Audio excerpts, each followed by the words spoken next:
శ్రీ లక్ష్మీ నృసింహ పరబ్రహ్మణే నమః. మనము చాలామంది విషయంలో ఒక్కొక్కరు మాట్లాడేటప్పుడు వాడికేంటండి వాడు అష్టభోగాలు అనుభవిస్తున్నాడు అంటారు.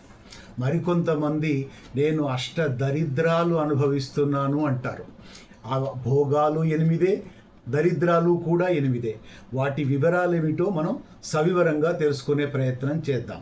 ముందుగా భోగాల విషయానికి వస్తే దాసి భృత్య సుతో బంధు వస్తు వాహనమేవచ ధనధాన్య సమృద్ధిశ్చ అష్టభోగా ప్రకీర్తితా.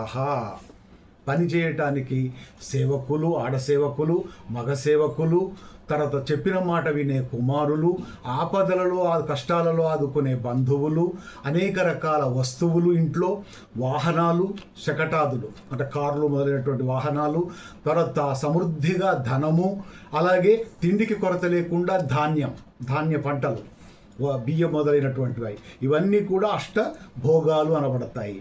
ఇక అష్ట కష్టాల దగ్గరకు వచ్చేటప్పటికీ రుణం, యాచనాచ, వృద్ధత్వం, జార చోర దరిద్రత, రోగశ్చ భుక్తశేషశ్చ అష్ట కష్టా ప్రకీర్తితా అని.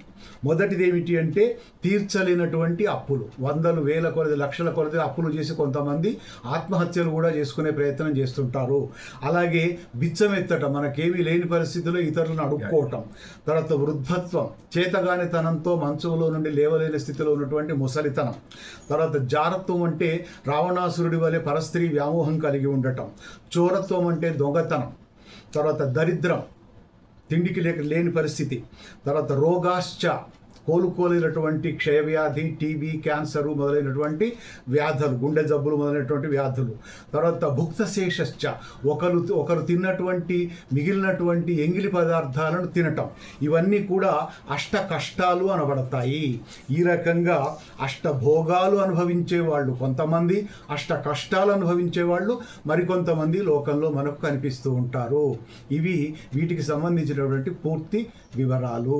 ఈ రకంగా అష్టభోగాలను అనుభవించడానికే మనం ప్రయత్నం చేయాలి, కానీ అష్ట కష్టాలు పడకూడదు అని ఆ భగవంతుని ఎల్లవేళలా కోరుకుంటే, ప్రార్థిస్తే మనకు ఆ దేవుడు అనుగ్రహించి ఆ అష్ట కష్టాలు రాకుండా ఆ సకాలానికి ఆదుకొని మనను కాపాడుతాడు.